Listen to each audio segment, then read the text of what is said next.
Oh no. Pants. No, I just saw in chat it said live. All right. Well then, hello and welcome to a special National Science Fiction Convention edition of The Journey Show.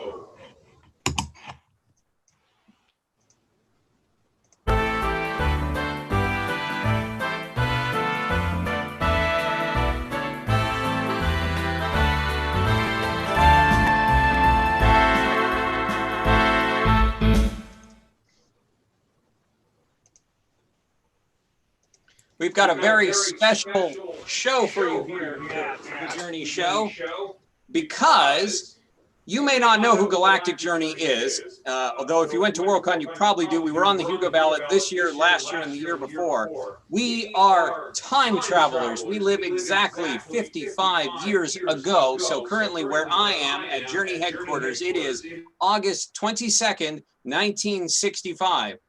And a lot has happened, and we're going to get to the news in just a sec. But here's why you're here. Thank you, audience, for coming. We have an amazing panel of illustrators, comic artists, and cover designers who are here to draw all sorts of 60s science fiction-inspired doodles for your enjoyment. So I want you to think of all the cool things that they could be drawing, because we're going to solicit you for suggestions in just a moment. But first, this news. And by the way, here's a question. Can everyone hear me okay? Wonderful. All right. So first, this news.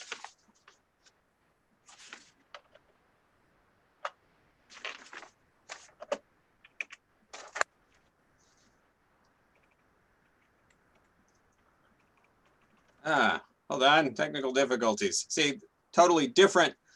Intelsat uses completely different software from Syncom, and so this is all very new to me, so stand by.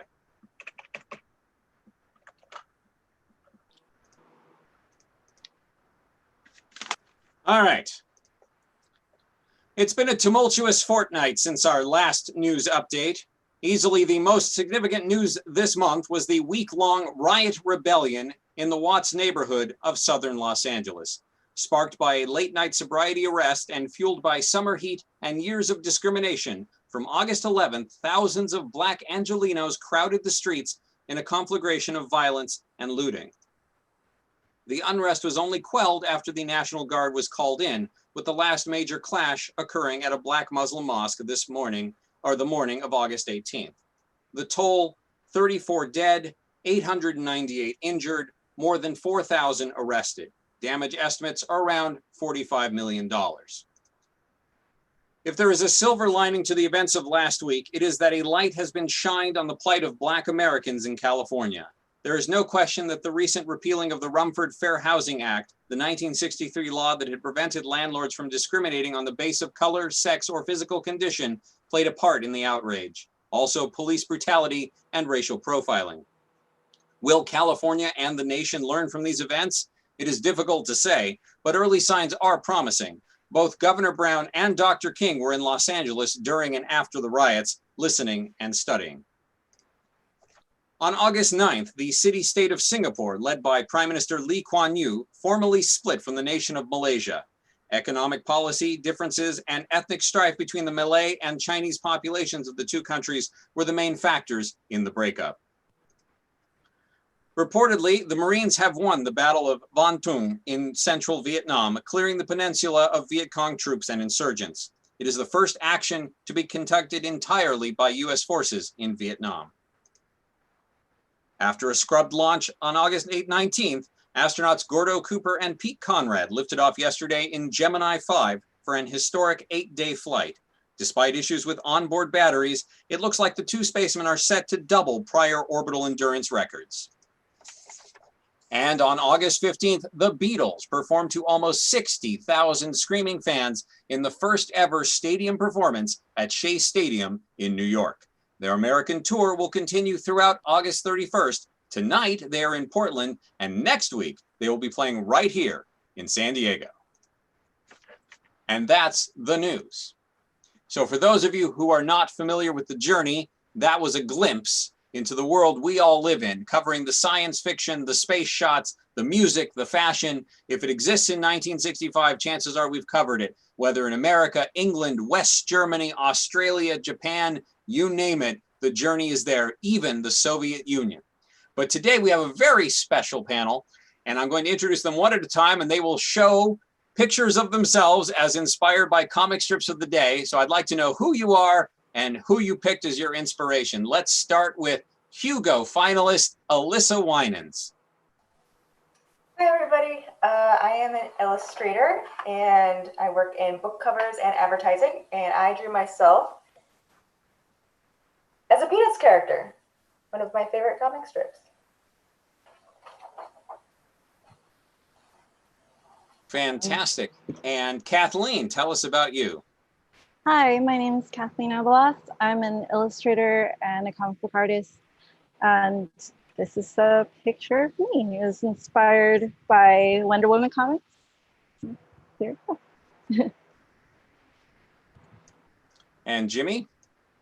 Hi, I'm a cartoonist. I'm a comic book artist, illustrator, political cartoonist, and whatever. If you've got money, I will draw whatever you want.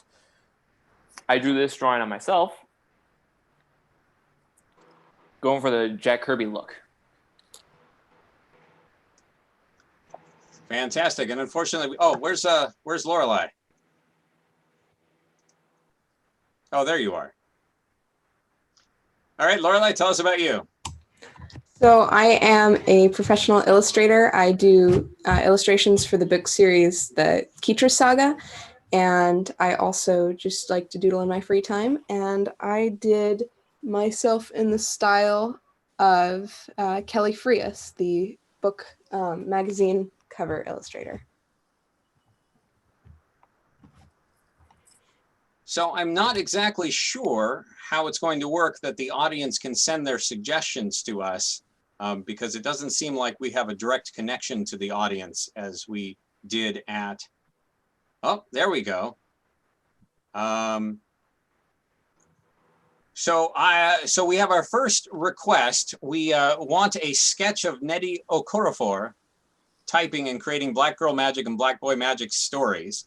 So in 1965, we as yet do not have, unfortunately, any prominent Black women science fiction authors. We have our first prominent Black male author, Sam or Chip Delaney, and he's just come out with his amazing Towers of Toron series. That said, it doesn't mean we can't have a prompt for the wonderful artist here to be drawing someone creating amazing science fiction. So how about a person at a desk creating, preferably someone of darker hue? What do you think? Can you do it? Fun. Yeah, Definitely can good. be done. All right, so our artists are going to get to work.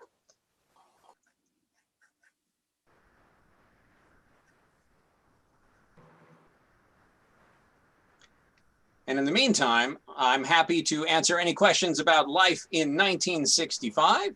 Also, if you have any questions for the panelists, like how they got their start, what their inspirations are, who their favorite 1965 artists are, what their favorite science fiction might be from the day, if they know, television, whatever, I will be happy to ask it around the panel. And by the way, if you want some some ideas on what we do, I will put on your magic television screens, black and white or color, how to find us. And you too can jump through the time machine.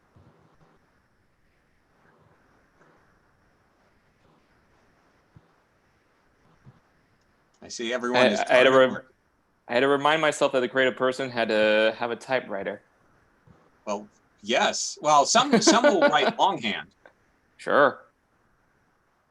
Some insane people. I personally use an IBM Selectric, and once I went to electric typewriters, I couldn't go back, although my nephew David swears by manuals because he's always afraid of blackouts, which Alyssa, apparently in the Bay Area, is quite familiar with blackouts at the moment. Yep, we're having a good time with our power grid up here. So the question is, what kind of careers are available for artists in 1965? And the fact is, pretty much the same ones that exist today. People still had to draw covers for books, illustrations in books, comic strips. There is some discussion of someday there being the ability to compose via computers, but obviously that's far in the distance, but maybe not so far. They are already selling computer-aided drafting machines to greatly speed up the ability to do schematics. So for instance, the defense industry might have a $100,000 computer, which will allow them to draft electronically. And that's pretty exciting, but for the average layperson, it's all on paper. But someone is asking about Bob Dylan for being booed playing electric guitar at a concert. And that is true. Bob Dylan made a dramatic change from what he was doing with the folk music of the early 60s. I tend to prefer his folk style to his electric style, but there's no question that it is catching on in a lot of circles. The fact is, 1965 is a time of radical change, probably the first year that you can say is definitely not the 50s. If there's you want any physical evidence of that, look at my hair today compared to how it was last year when I still was having my 50s style cut. I have firmly decided that I will grow my hair out to my feet if I have to until this war in Vietnam is over. Because I support our President Johnson and all his great society measures, but I strongly oppose our current involvement in Vietnam. How are we doing with the drawings? Almost done with mine. Give me so fast. It's okay. Take your time. The cartoonist power. How long have you been drawing, Jimmy? Sorry. No, go ahead. I have been drawing all my life. I got to be a professional artist in 2004, and my first job was a caricature artist. That was pretty much like trial by fire because I had to go to a school and draw people's faces, and there was no time to set up the drawing. You just had to immediately start drawing. So there's mine. Oh, that's beautiful. And she is creating the next giant sci-fi story. That's so great. I just wrote a story involving a young woman of Ethiopian extraction, and she reminds me a bit of her. By the way, while we're waiting for the others, a word for our sponsor. Today's program is brought to you by Mad Magazine, the satire that just keeps giving. And, of course, Black Licorice, the candy that 66% of Journey watchers can't stand. Sold. That's my favorite selling point I've ever heard. This is new. We just got it in the mail in between the last show and this one. There is definitely more flavor of anise in it than the other one.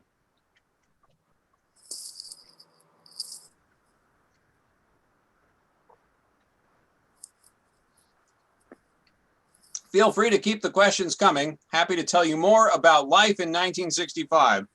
In fact, while we're waiting,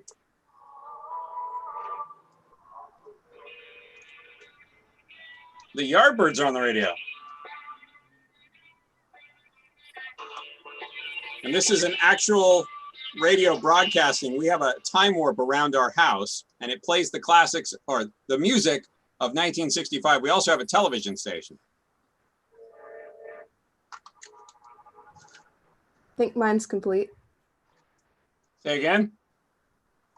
I'd say mine's complete. Oh, excellent. All right, Lorelei, show us what you got. Oh, that's really nice.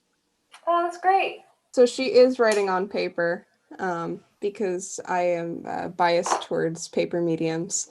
But yeah. Oh, that's fantastic. Okay, I think mine's done. Ooh.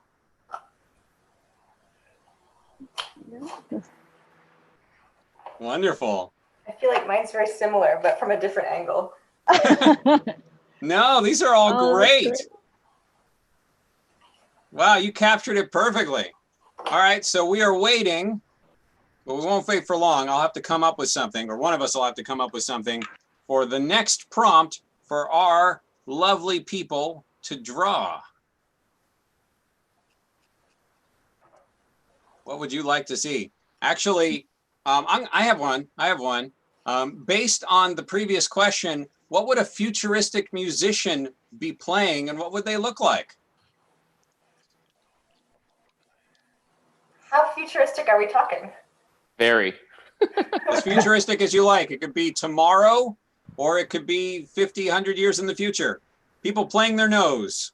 I could do that. I have a very large instrument. Someone asks, oh, mermaids with laser guns. All right, that'll be the third prompt. I'm looking very forward to that one.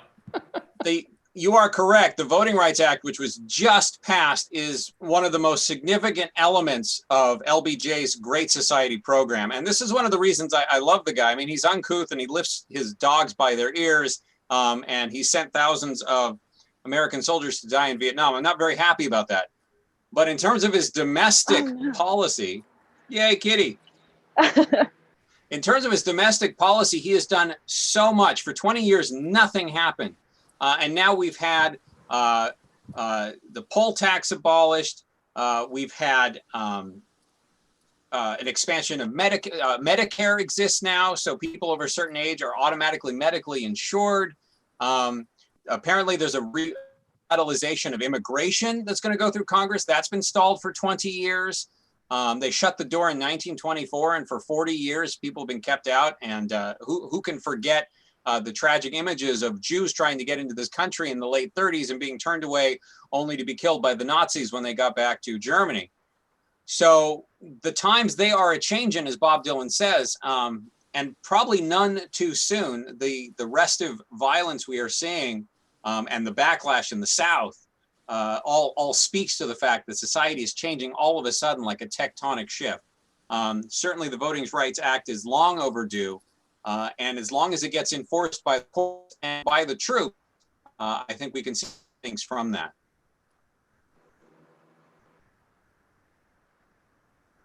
Mermaids with laser guns. I mean, I guess it makes sense because they shoot above the water. I would think the water would attenuate the beam underwater. And of course, Lorelei would agree, you couldn't actually show laser bolts because the wavelength wouldn't be visible to the eye and would be traveling at the speed of light anyway. So you just have to give some indication that there was great power going through the guns, right, Lorelei? Of course.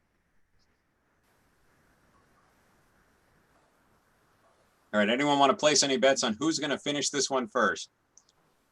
Jimmy.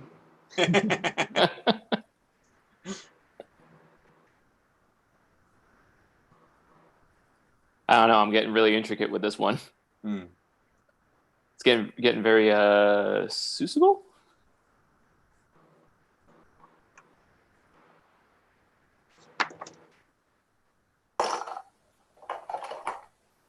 Is that the Trish that I know and love out there wrangling the teletypes out there?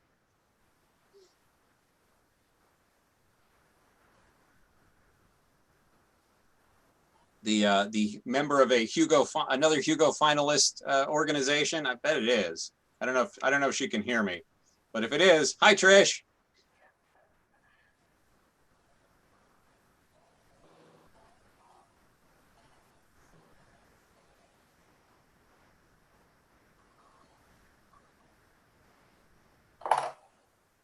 All right, I'm done. All right, lay it on us.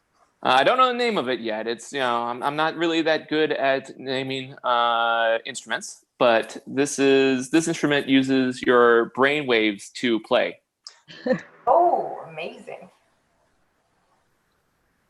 And that will be far into the future. That's a noggin horn. Yes, thank you. See, you're a writer. You got this. I am a writer. I just made a sale to Dark Matters magazine, actually. That was pretty neat. Oh, hi, Jennifer. It feels like mythical creatures go in and out of fashion. What are the coolest for 1965. Mythical creatures. Well, witches are all over the place right now. If you watch television between the Addams Family and the Munsters and Bewitched, it's all about witches right now, which is really interesting. All of those shows started at the same time last season. And I don't know if it all came from a common idea or what. And if you get a chance to watch any of them, Bewitched is absolutely terrible. It is a 1960s marriage in all of its darkest, most horrible ways. And the antidote to that is the Addams Family, which is subversively wonderful, and possibly the best depiction of the Journey family you will ever find, with me as Gomez and my lovely wife as Morticia, which I guess makes Lorelei Wednesday.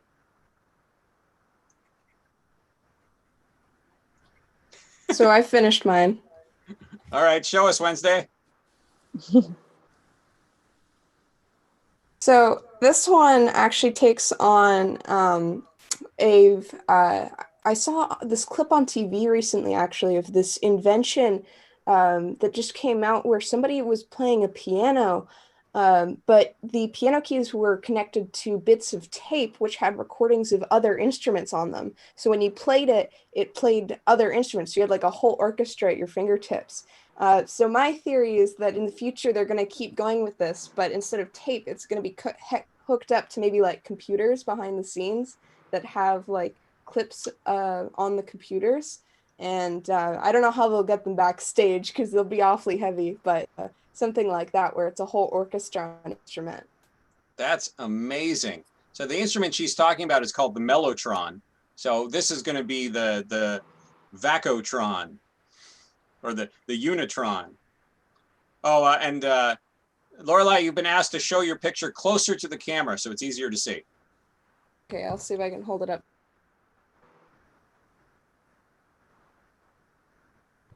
That's better. Oh, he's rocking. He looks like Elvis before he went all Hawaiian and ballady. Oh yeah, he has long hair and a beard too, because that's of course the trend where all the music is going. If you aren't square and you actually listen to some good stuff, everybody's got long hair. Yeah, no squares here. We're hip. All right, I've got mine. Okay. So instruments haven't changed too much. Still kind of looks like a piano, but the people sure have. Just a little plant keyboard. I don't think that's a person. I think he's a plant. That's great. Mine is kind of boring. I just had some guy with weird spiky hair playing on floating drums. That's not weird. Anti-gravity drums? Yeah, I mean, here can be a thing. That would be fun. And you could program to be like vibraphone or any sound you want, tom-tom, harpsichord, whatever.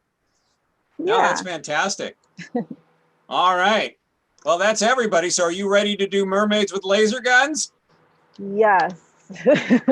Just don't put Very swing much wings so. on their head. Born ready.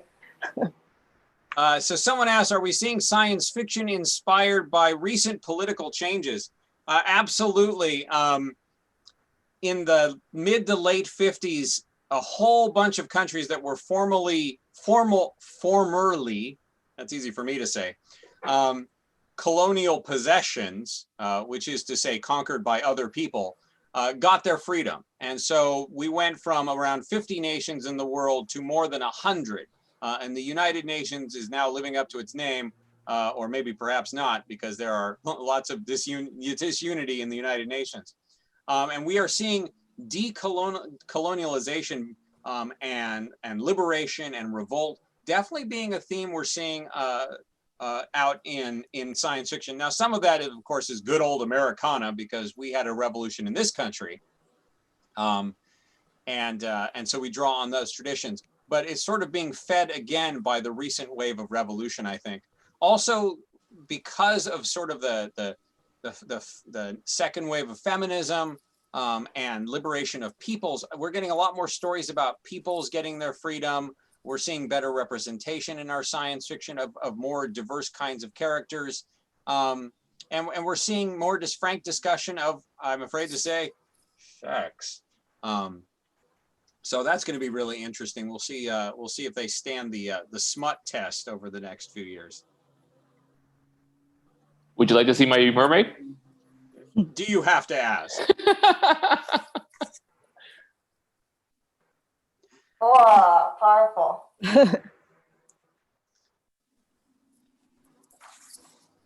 That is a very good mermaid. Oh, I was excited about that. The moment you said mermaids, I was like, that's cool. Lasers, even better. Sold. Oh, that's a way science fiction is being changed. So the laser is actually a very new invention. And of course, they're all Ruby based right now.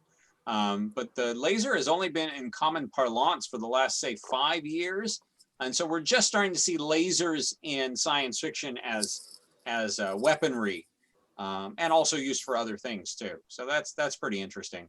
I mean, they used it in the most recent James Bond film. Right. Do you expect me to talk? No, Mr. Bond, I expect you to die. Ah, right then. Could I have a vodka martini shaken, not stirred, before you destroy my willy with a beam? All right, keep those prompts coming.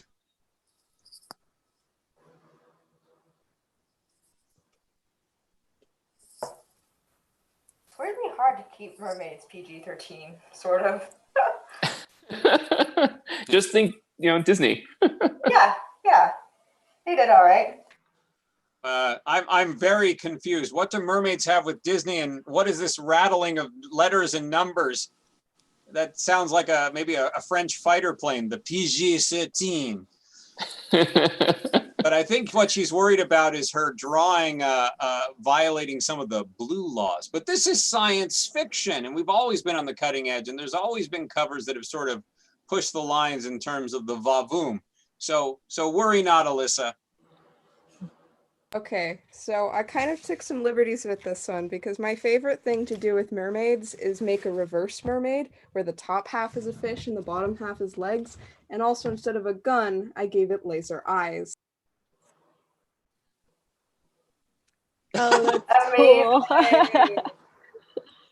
That is oh my goodness. So in fantasy and science fiction, just a few months ago, they had a story about a reverse mermaid. And the fisherman who was rather shocked to find out that that's what mermaids were really like. And it was a very affectionate reverse mermaid. He did not find the affections particularly welcome.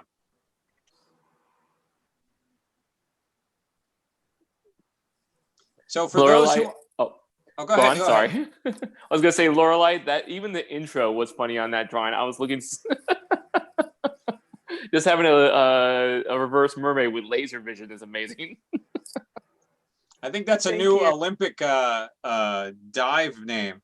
This is called the reverse mermaid with laser beams. The Romanian judge gives it a 6.8. All right, for those who are looking for new inspiration, the next topic is going to be a good old bug-eyed monster with or without a damsel in distress. I think this is someone who is a fan of the old pulps. Correct me if I'm wrong. But finish your mermaids first.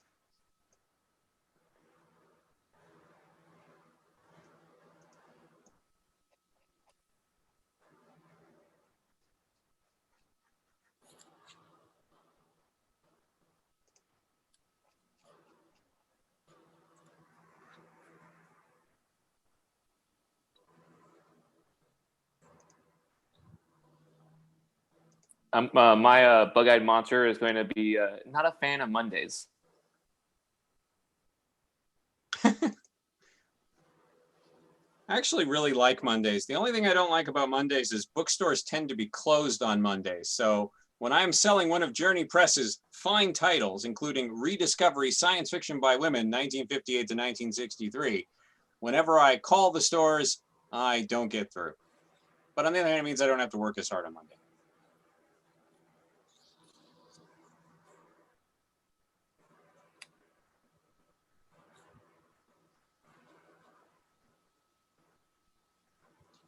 So for all of you joining us from all kinds of different places, it's a very interesting time. 5 years ago, this would not have been possible. Satellites allowing cross-Atlantic Pacific communication did not exist until the first Telstar flew in 1962.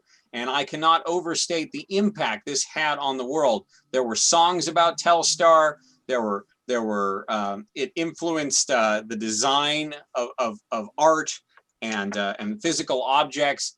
The idea that you could watch a soccer game on both sides of the Atlantic Ocean was just exciting. And now, last year, they were able to transmit the Olympics live from Japan, except of course, everyone was asleep in America when they did that, so it wasn't terribly useful. Okay, I have a mermaid. To go back Fantastic, show us your mermaid. Oh, that's really neat. Haven't drawn a laser That's gun great. before, but I love it. Yeah, that's extremely pulpy and beautiful. Very period appropriate. And someone asked, do I have any recommended stories about either mermaids or bug-eyed monsters? If you look back at Galactic Journey, I can't remember the name of it. I think it's back from like 1960. But Ted Sturgeon wrote a great story. I could preface anything with that. But Ted Sturgeon wrote a great story about a mermaid. And what's interesting is I think the next month, Ray Bradbury wrote a story about a mermaid, which wasn't nearly as good. Which again, you could preface anything. Ted Sturgeon wrote a story and then Ray Bradbury wrote one that wasn't as good. But anyway, if you look that up, that's one of my favorite stories about a mermaid, and I do not remember the title, but you can find it by going to the Galactic Journey and looking through for Ted Sturgeon stuff.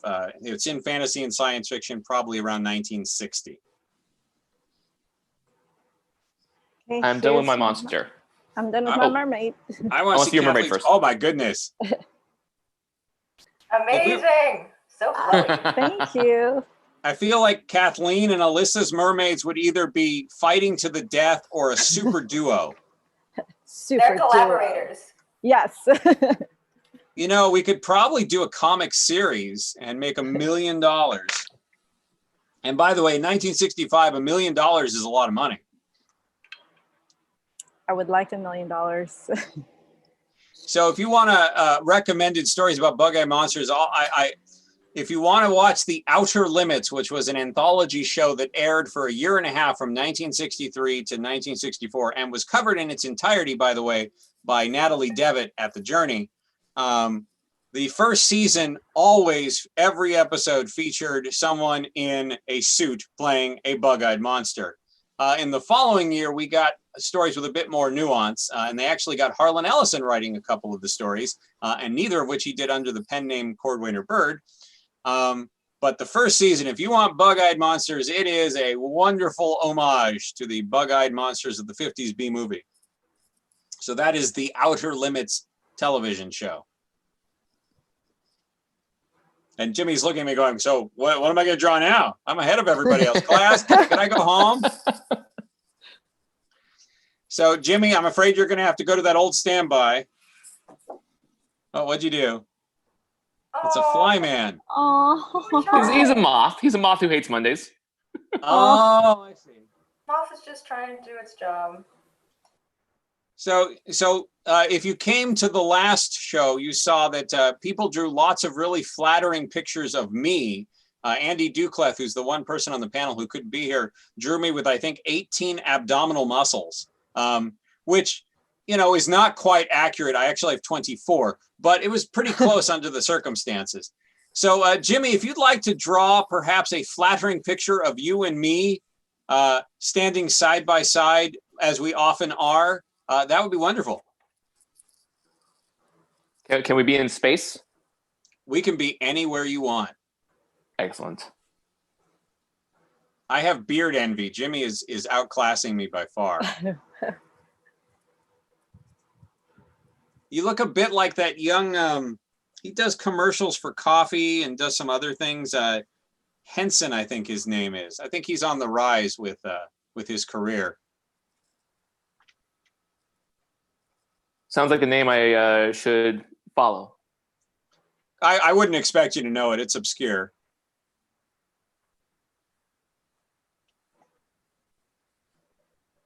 We have 15 minutes. And then this room explodes.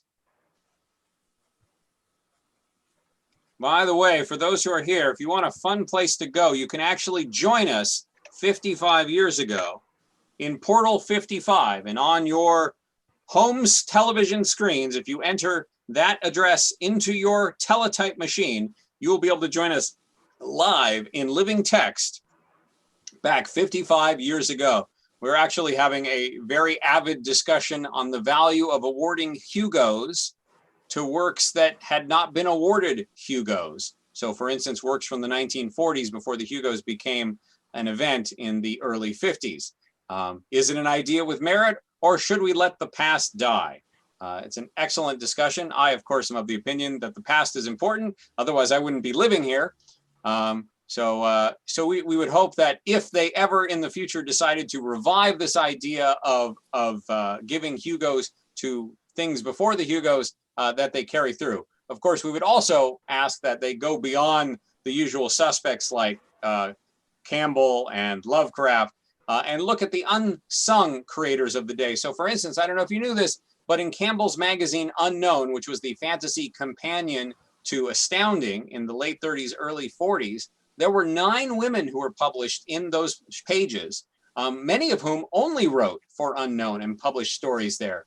And I meant this not to Campbell for publishing them. He was not any more forward-sighted than anyone else in the era. But these women's work, including Leigh Brackett, are worth reading.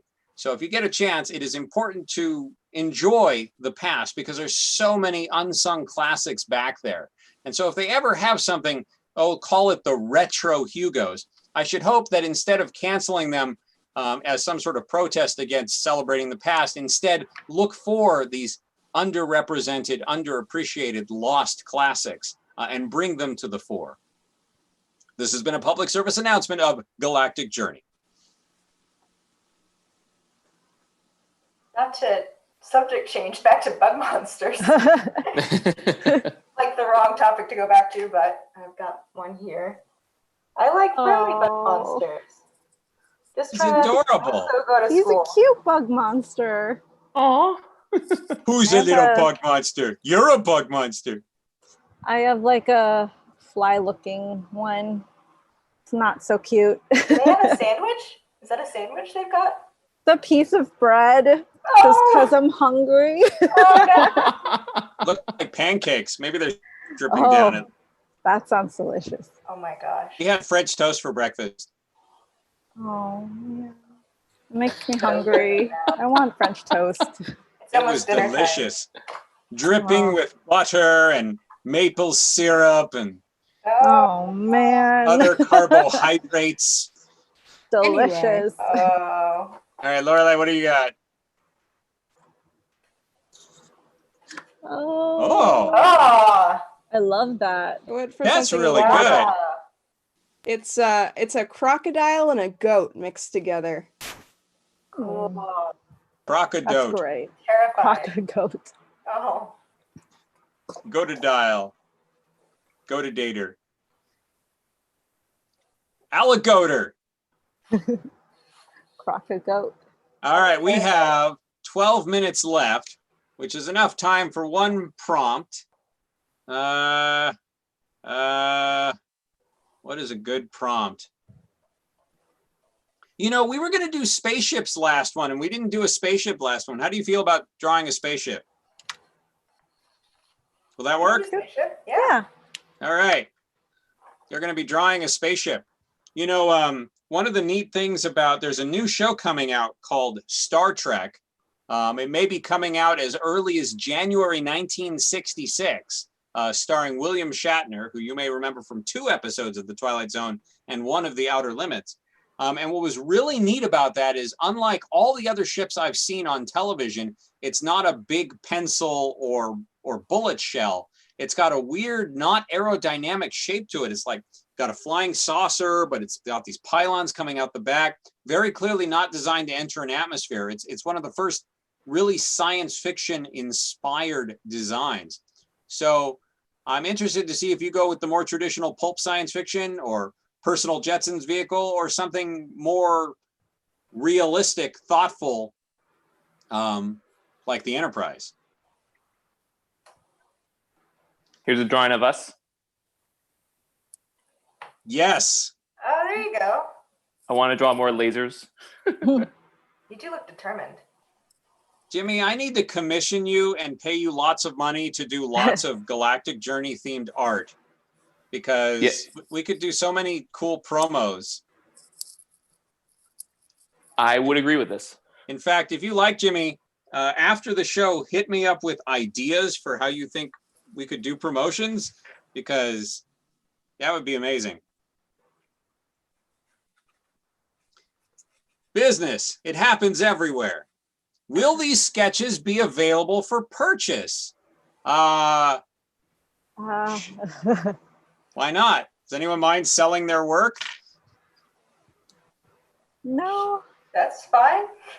All right, tell you what, if you are interested in purchasing any of these works, the great news is I can get you in touch with all of these people. So if you go to Portal 55, for instance, I can directly connect you with people. But if you can't, all you have to do is go to Galactic Journey and contact the Traveler. And if you do that, I will be happy to connect you with any of the people on here. Not only that, but I suspect everyone here does some sorts of commissions. And of course, they charge commensurate to their ability. So I suspect it's thousands of dollars for 3 or 4 dots. But perhaps they're willing to haggle. But no, absolutely.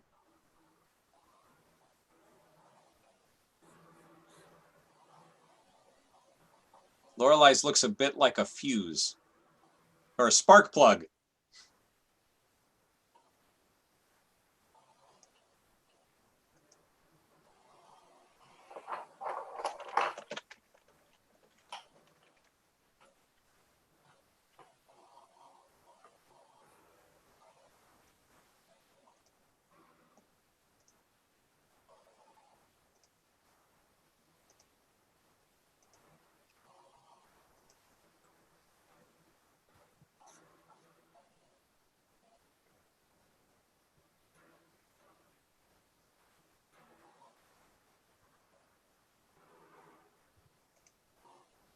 Mine is going to be a personal spaceship. Of course. I was when I wrote Keetra, which is my space adventure, I paid considerable heed to some of the feedback I was getting around the various communications, all the coffee clatches and such. There's this idea in science fiction, particularly in the 50s and maybe beyond, that a spaceship is like a car and you just get into it with no maintenance, logistics, or anything like that. When in fact, I mean, even a plane requires hours of maintenance and pre-flight checks and certification. And a space mission like Gemini 5, which is currently in orbit around the Earth, doesn't require 2 astronauts. It requires hundreds of thousands of people, the technicians, the radio receivers, the computer data breakdown people, the flight controllers, all the people involved in the manufacture of all the thousands of parts that go in to a Gemini capsule, not to mention the Titan II rocket underneath them, and then making it rated for their safety. So I have tried in my books to indicate the fact that there is logistical necessity whenever you fly a ship, even if you have your own personal starship like Keetra does.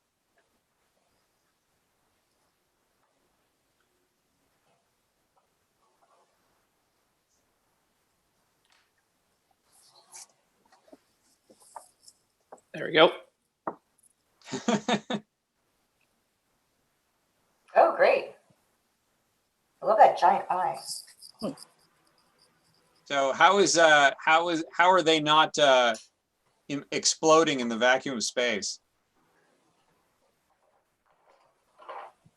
That's their species can do that. They're very. So the scientific answer is 'cause. Yep. Okay. Okay. They know something we don't. They have to take these large pills, and then they can fly through space without exploding. Space Right. vitamins. Space vitamins.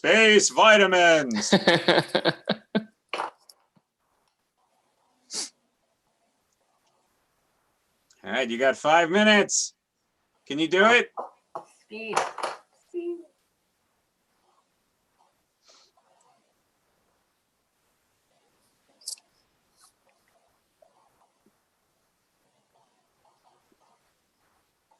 That's what I just said, 5 minutes.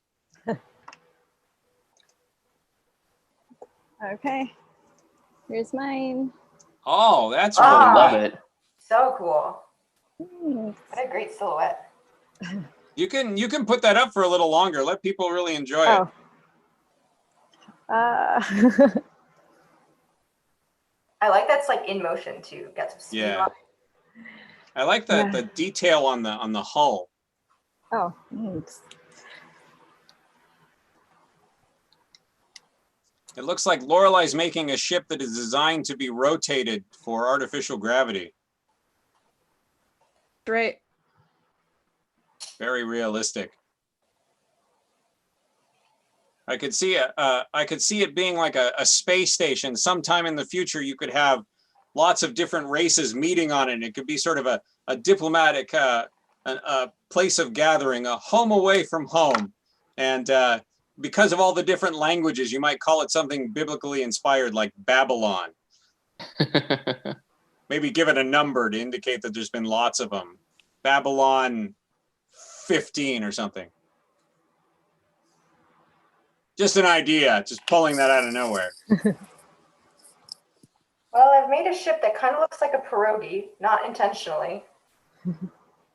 Ooh, Oh, wow. someone's hungry. I love the asymmetry of that. Show yeah, that again. it's really Yeah, great. show that again. That was really cool. Oh, I love that. I don't know if the ship is going anywhere fast, but No, I love the stylized nature of it. It's really cool. All right, can Lorelei finish her ship in time? I drew another Gideon drawing. in the meantime. Oh wow. Oh, Aw. I amazing. resemble that.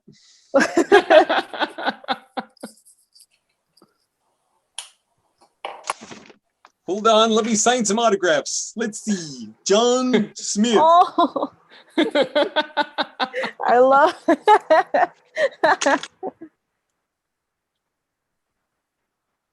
That's so That cool trick watching never Lorelei draw. worked. What, Alyssa? Oh, I was just saying it's really cool watching Lorelei draw. It's like in action. In color. So that's an exciting thing.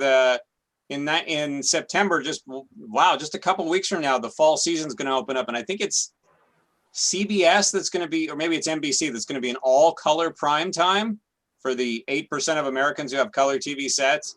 But if one of the networks does it, I suspect it's going to be all color by next year. Whoa. So we're going to be Wow. able to see the underdog in color. It's going to be like the Lucy show and Bonanza, except all the shows. Lorelei loves Bonanza, by the way. It is her favorite television show. Underdog still has one of the most heroic theme songs I've ever heard. Does it? yeah.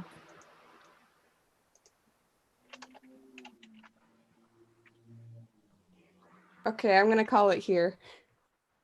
You made it.